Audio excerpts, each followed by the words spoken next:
did and told me, Chico, sauti ya kuku inatumika kama ringtone. Waluya wawestiki kitu yote, which I found to be absolutely hilarious. Thank you very much. Clearly, hiyo kuku inatumika la laban, hakuna kitu inapotezwa ikija kwa kuku. Good morning.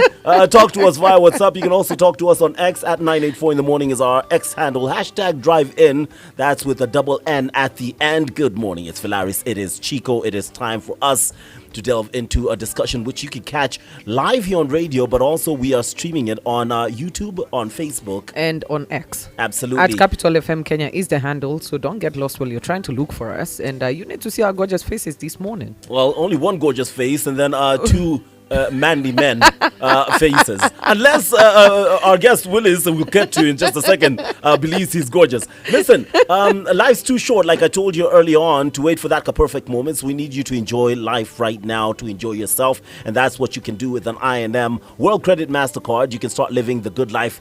Wakati who you want that car, a luxurious vacation? I think I need one. Well, you can make it happen with this I&M World Credit MasterCard option today, not tomorrow, not in the future. No financial roadblocks stopping you from enjoying life right now, and you will be winning while you're winning with I&M. You know how, right? Yeah. 1 point? 1 point for every shilling spent. I&M are the only bank who are actually offering you a loyalty program against this World Credit MasterCard, and you can redeem those points for hotel bookings, flights, whatever it is.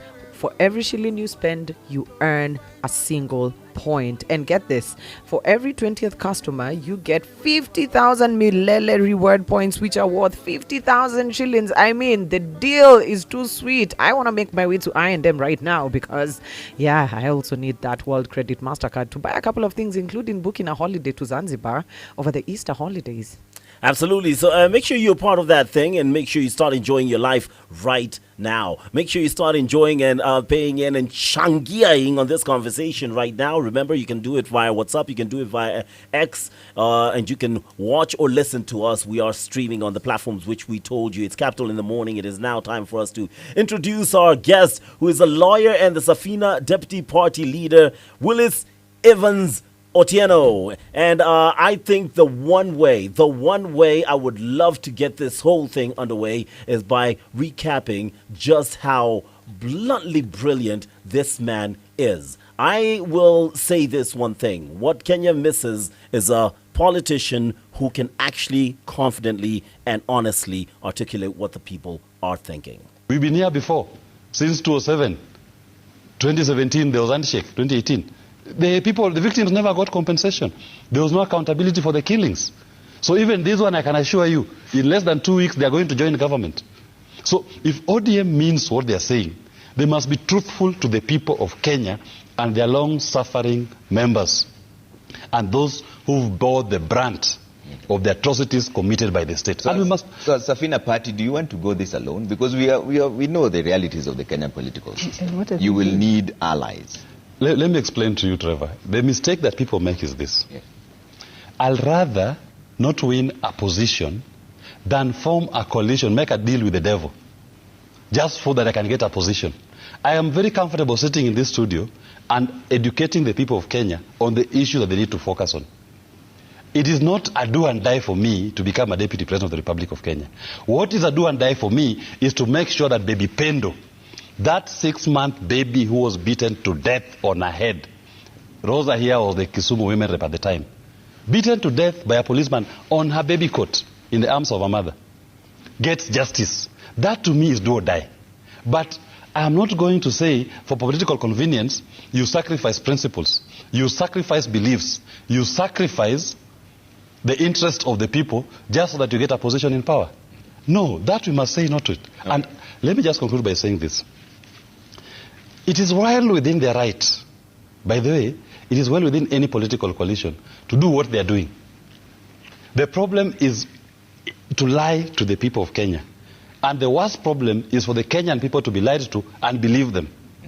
If they believe that what we need in this country are positions for leaders, then so be it. I have no problem with it. Okay. But I'm simply standing on the side of what I call alternative facts that wants a society that believes in a country that works for its people and not for its leaders. Okay.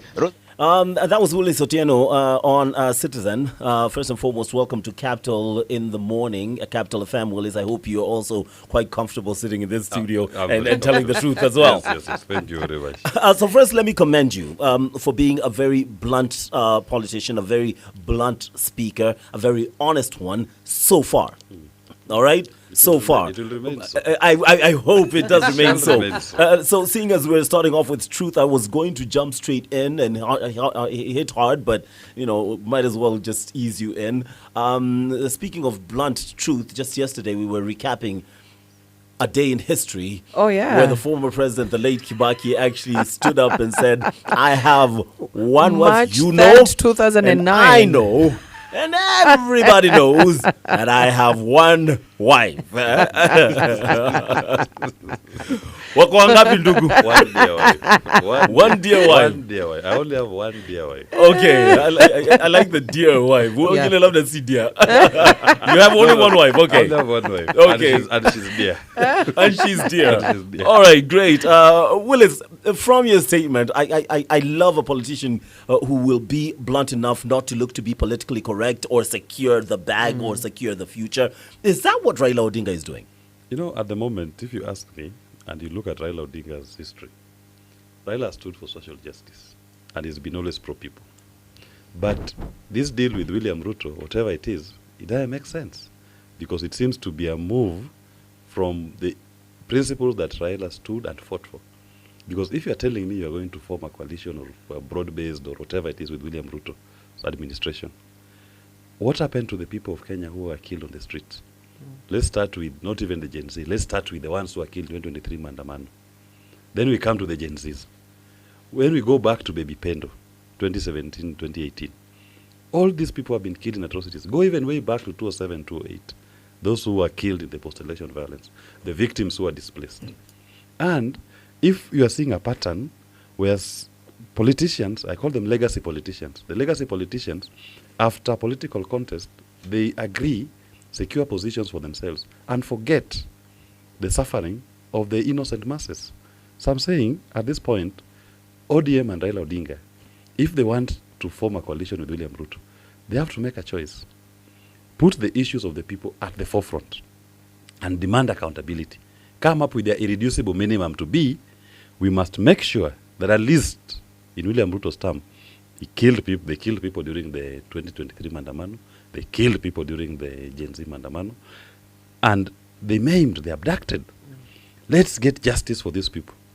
The families and the victims to get compensation. First step. Second step, accountability. The policemen who are responsible, the officers who had command responsibility of the units are taken to court. Because if we don't attend to this, I assure you, when they disagree, the one side will go to demonstrate, and the same policemen will be sent back to the streets and kill Kenyans. Because unfortunately, it's Kenyans who are killed. It's Kenyans who are maimed. No politician is ever killed when these politicians are fighting. It is poor Kenyans who are killed. So we must demand of our the legacy politicians, as you are doing your deals, please make sure that we get accountability and justice for the victims of your political contests. It's you're saying accountability, and I like that you've actually given dignity to the lives that were lost, because I'm just playing my mind back to an interview that Al Jazeera did with Kimani Ichung'wah, and his words were, apparently people were killed. To him, people were not killed. Apparently. And I just want to hear your comments on that interview, because it had Kenyans in uproar. And the fact that he went there to embarrass the very same administration he thought he was going to sanitize on the world stage. Look at the mind of Kimani Ichung'wah and the legacy politicians. To him, I'm sure why he thinks he did very great. That's why he could easily underplay killings. It always happens in Kenya. People are killed in demonstrations. As if it's a normal thing. And it is time for us Kenyans to rise up and start saying, there is no normal death. I lost my father at age 80. And still to me, even if somebody said God only gives you 72 years, I'm still mourning an 80-year-old loss. It's a loss. Now imagine a family, the mother of Rex, the mother of Denzel, and the 60 others who had to bury their children who've not even, most of them are not even gotten to age 30. So you are telling me that is normal? That's the society that you accept, that these are part of the collateral damage of political war? Then that political war is not worth it. We must call out these leaders. And Kimani Ichung'wah, in standing up there in an international platform, in fact, I'm happy that he went there, because now we are able to advertise their incompetence to the global, on the global stage. Correct. Before, maybe part of Africa would think that we are just harsh on them. But now at least it was put on a global platform, and everybody sees the buffoon that we have as a majority leader. It's interesting you should say we're showcasing it on a global platform. Even the government, led by the president, when it comes to the diplomatic shame, that shamble that we moved to bring ourselves in terms of the Sudan issue and what had happened here, I think we've been showing it on the global platform. Hand me the Daily Nation, if you don't mind, Felaris, because we're talking about deaths and how normal it is. Normalized and it. I saw a story, I believe it's in the Daily Nation or the Star, I actually think it's on that Star. And the Star, hand me the Star, thank you very much, about a journalist that 16 years ago, 16 years ago was killed. And, You're right. and this is absolutely mind-blowing, because 16 years ago he was killed for covering a story about corruption and how substandard,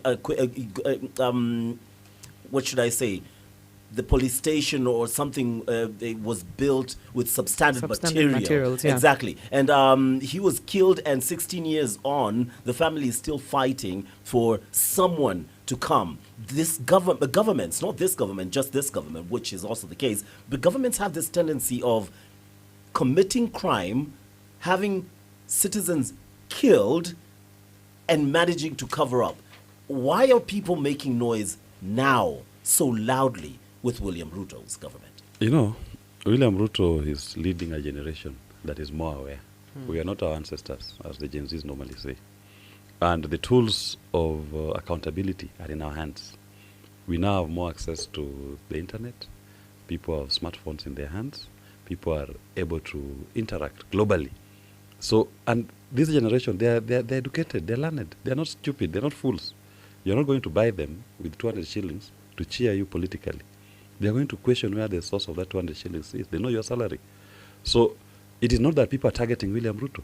It just happens that the Kenyan people are getting more and more aware, and they're asking the right questions. I met somebody who was telling me the other day that when William Ruto became president, now for the first time he's bringing for us what is called the finance bill. I told him, no, finance bill has always been there every year. But for him, this was the first time that Kenyans were actively participating in discussing a finance bill. So it tells you that it is more there's more awareness amongst our people.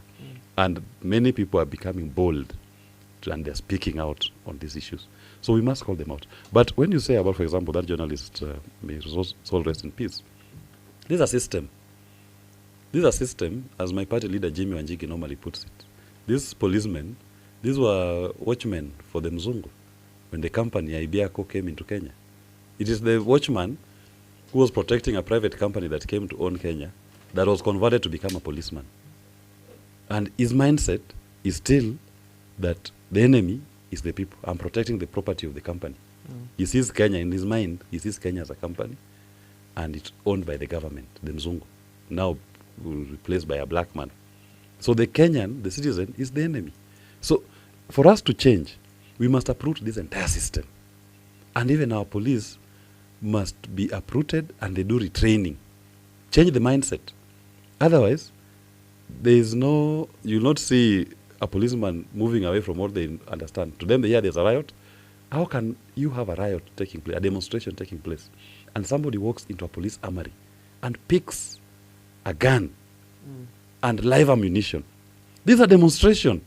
Even your deployment alone tells you there's a problem. Because if it's a demonstration, what I should be seeing police officers picking should be body armor, batons, water cannon. But here you have an officer in charge of a unit giving that unit AK-47 rifles. He's giving them live ammunition to go and deal with a demonstration. Of course, he's telling them go and kill. So that system must be uprooted. And the legacy politicians are okay with it because they are the ones sitting inside the house. So when that system is deployed, it's protecting them against their people. So we uproot all these legacy politicians, we uproot even the entire police system, and come up with a police service. What we had hoped in our constitution. The police was meant to be a police service, not a police force.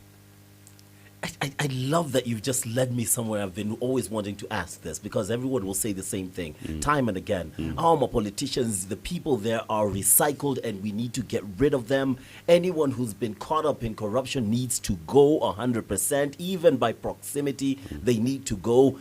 But then you have a party leader who you've just dropped a name of, who himself isn't exactly coming out as clean. You know, Jimmy has spoken about his engagements before. And if it is, Jimmy has never held any public office in this country. Jimmy was a businessman. But now, benefiting from those holding public office. No. He was a businessman. We're letting that fly. He was a businessman doing business. And if you want to ask what business he did, you can go and audit the business that he did. And ask, did you get value for money for the business? I'll give you an example, Thika Road. That project was worth 30 billion. Go and look at the World Bank estimate, the cost of a kilometer of a highway per kilometer. How much is the cost? What is the total cost of Thika Road? Did we get value for money? I will tell you, the Kenyan people actually got value for money. I agree. That is the one road that you can even say, in terms of its economic impact on the country. True.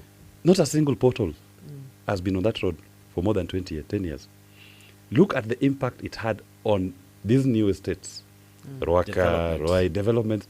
It changed the economy of this entire northern corridor. Just that simple road.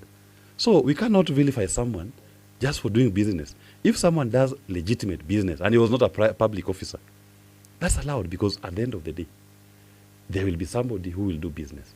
What we demand is that whatever business you're doing in government should be legitimate, genuine business that you see tangibles.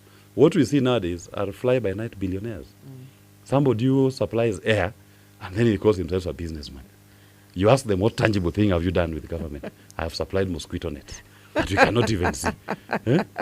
Mosquito nets.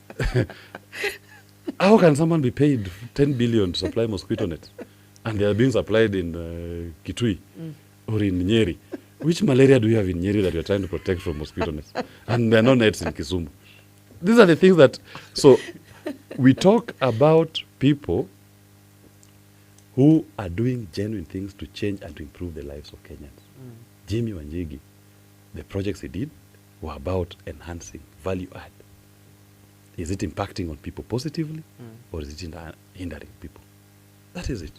If you're just joining us, we are on Capital in the Morning. Phalaris, Chico, myself, and Willis, who is in studio with us. And in the next half hour, we will be, after the sports news, we'll be taking a different angle, more key discussions. But now we're trying to just get the overfeel of Willis about the state of this nation. One thing that people are not talking about is government and business. Now, we know what the law says about if you are in office and associating your businesses and your position, right?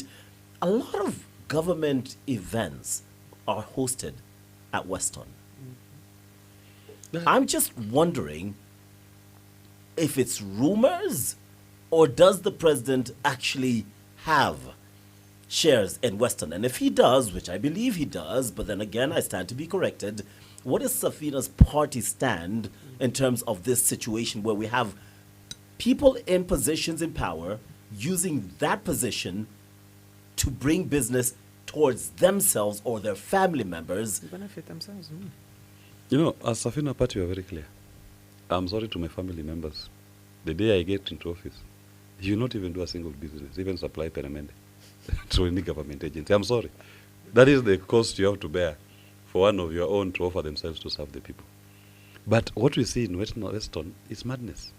The last time I saw a CR12 of that company, that hotel, the company that owns the hotel, it was William Ruto's relatives who are members of the company. Go there any day of the week. You find so many counties coming from as far as Kericho, Bomet, Eldoret, some Mombasa, Kitui. They are doing all their conferences are being done at Weston. Of course, there is some preferential treatment. Of course. That now they are favoring this particular company because it's owned by relatives of the president. And that is wrong. When you aspire to leadership and you assume the ascent to office, you must divorce your personal interest from public interest. And there's a sacrifice. It's a sacrifice. Leadership should be a sacrifice. And I'm saying here, when I'm aspiring for leadership, if I assume the position, my relatives must also make the sacrifice. They cannot engage with do any government business. We have 50 million Kenyans for crying out loud.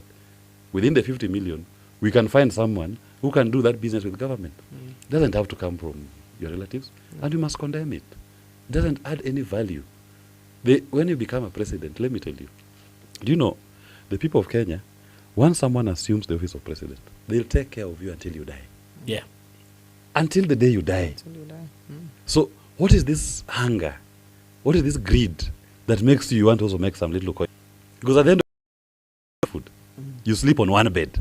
So why are you trying to accumulate? You can only be in one room You at a cannot- time. Use yes. one car at a time. Yes. Wear one pair of red sole shoes at a time. Yes. Willis in the house with us at Capital in the Morning. We'll come back and then we will turn our attentions to the likes of Shah and the health system in this country. We'll turn around and talk about the money that is clearly being taken out. The Auditor General talking about money that is not being accounted for. And we will talk about that future expected marriage between, or should I say, coming back together. Breakups to makeups when it comes to Raila Odinga and William Samoei Ruto. We'll be right back. It's Capital in the Morning. Ladies and gentlemen, please fasten your seatbelts for our descent into Dubai International Airport. No. Kigali, I want to see the gorillas. Aye, are we pretend traveling? Nope, we are picking our next holiday destination.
Champion Sifan Hassan, seven-time Olympic gymnast champion Simon Biles, four-time Olympic champion Lebron, tennis superstar Sabalenka, and Spanish footballer Bonmati. The award ceremonies are set to be held on the 21st of next month in Madrid. So we'll keep an eye out on that for you. Capital Sports Update. Up to the minute sports, where sports is taken seriously. This is Capital in the Morning Breakfast Show.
Sauti Sol with blue uniform. Speaking of the blue uniform, Valaris.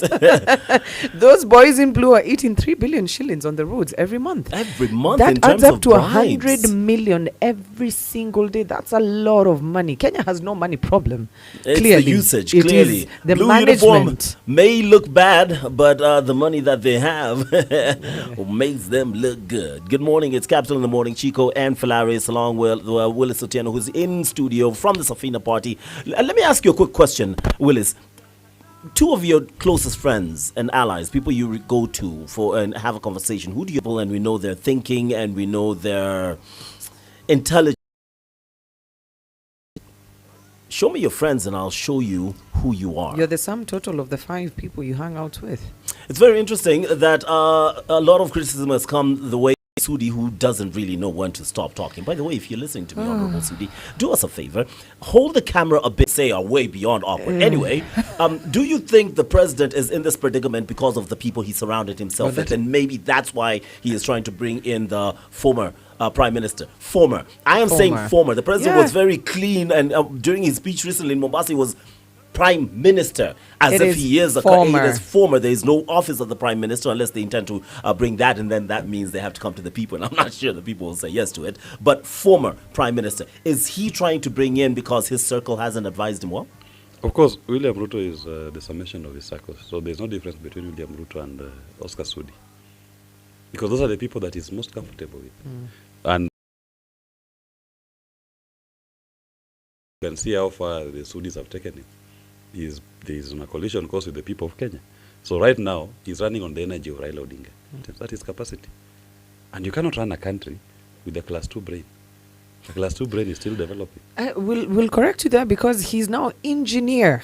He was given the powers. The university was shut down. I guess we're correcting each other. The vice chancellor was arrested. So how then do we expect this government to give us a solution when it comes to situations like? It's a money problem. And the money problem is in this. 70% of your collection, your revenue, goes to debt finance. If you don't have the courage and the conviction to open your debt register, then the rest you're just wasting time. And what is this debt? We are told now we owe 11 trillion. Debt accumulated in the last 12 years. Tell me those projects that are worth 11 trillion. I gave you an example of Thika Road here. That was a loan from Africa Development Bank, 30 billion. Everybody can see it. Its impact on the economy can be felt to date, more than 20 years after it was put up. So what is this project that they used 11 trillion to do? Show us those roads. So these people will not show you, and they will not address the problem because they are the ones who've been taking illegal debts in the names of the people of Kenya and taking the money out of this country. The money does not come into Kenya to fund any particular project. Correct. Hence, we find ourselves in this situation. So Shift Share is a response because now they don't have money to pay for health care services. They are transferring the burden back to you. The system is designed not to work. There was no reason to move from NHIF. Absolutely. If not. NHIF had an issue, you fix the issue. You don't overhaul the entire system. So they know they are best buying time. So let's find a way in which you can transfer back the burden of paying for your health care to the people. Take it away from government. The Audit General revealed that a 104 billion SHA system holding Kenya's health data is controlled by private individuals, not the government. She says that the consortium remains full retains full ownership and IP rights, collects 11 billion annually, and bars competing systems, exposing Kenya to major risks. And look at the members who've been named to be close to William Ruto. With David Ndii, the members of that Apiro company, who are actually controlling. If they're out of office, that's why you see those.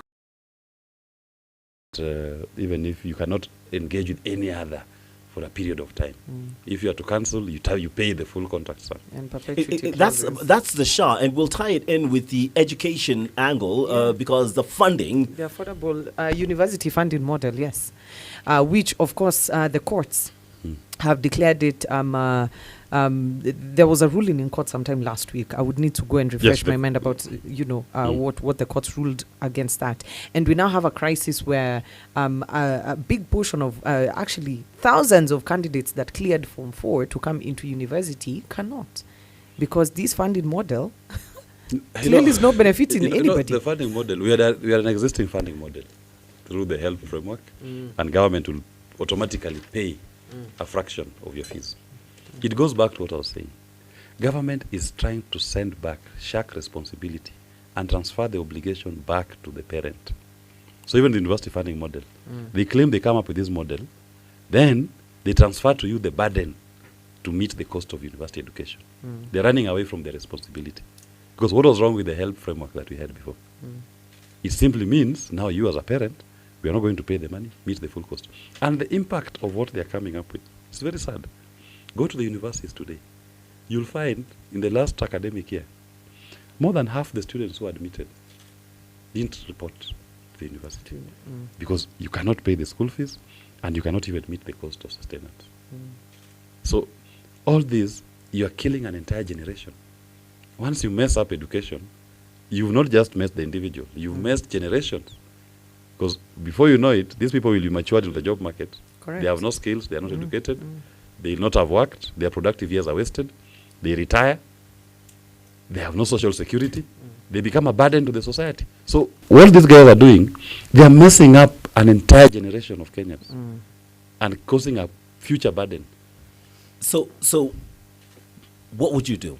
Because Rigathi Gachagua has made it very clear, and this is something that irks both Philaris and I, that his main agenda is one, get Ruto out of office. He is very clear on that.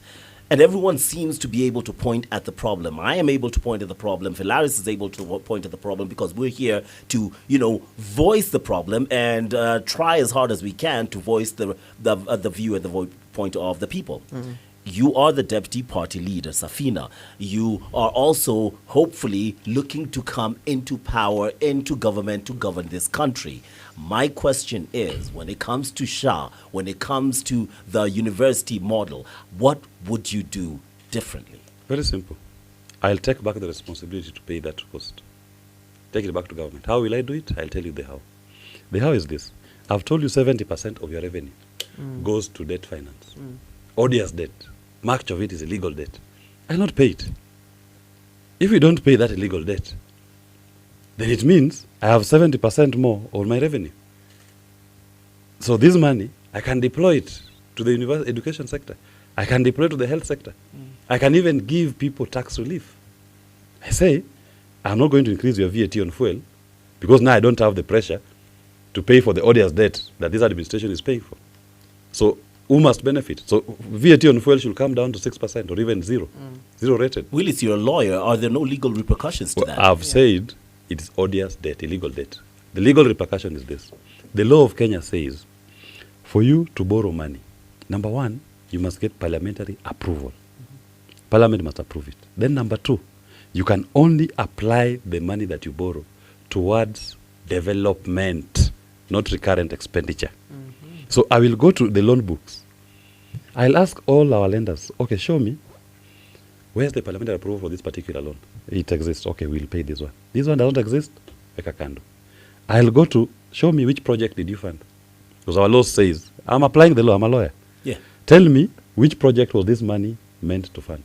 I'll go to these domestic banks and ask them, you people are taking out these treasury bills and bonds. Show me which project you are funding. You point out the project, we'll pay. There is no project, we will not pay. That's odious debt. With that process, the money we are going to save, the obligation not to pay that debt, I will transfer the benefit to the people. Because why should the Kenyan people underwrite a debt that was taken without following their laws? Absolutely. We should not. And it needs somebody who is courageous. Someone who is not going to be held. I'm not caught up in the web of the legacy politicians. Because you'll find most of them why they can't say this is they have benefited one way or another. They've been caught up in the system. They've sat in rooms where this odious debt was being approved. In Eurobond, for example, part of the trace of the Eurobond, $2 billion US. $1 billion can be traced. Part of it retired debt that Kibaki had taken. part of it came into a central bank exchange account. 1 billion can only be traced to Qatar in a private account. Why should the people of Kenya pay for that 1 billion US dollar? I will not. And I will save them that money that is saved, apply it towards the healthcare system, apply it to university funding. And while at it, because I want to quickly spur the economy, what do? I'll make sure that you reduce VAT on fuel or take it out. There's no pressure to pay the debt anymore. The people will benefit. If somebody was plowing using oxen, now the price of fuel has gone down, tractors become cheaper. You can hire at a cheaper cost. So farmers will be able to do that. I will go to the domestic market now that these banks have stopped them from, I'm not taking any illegal debts from them. The banks have money. The banks need dividends, they need profits. Government will not borrow from that domestic market. What does it mean?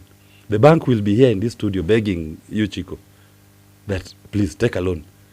Interest rate, 4%. Right now, you go to the bank today. Interest rate, you're lucky if you get at 18%. Depending on your credit assessment, it can even be 25%. You tell me which business you are going to do that off the blocks, interest rate alone is at 20%. That business right there is an unperforming loan. But it is because the banks prefer to trade with the government. They don't want you to be there. Yeah. They're only engaging you as a courtesy. But they prefer government to just sit back. Government will collect the money from you. The money in the bank, by the way, it's your deposit. Yeah. That's your deposit. The bank goes to lend it to your government.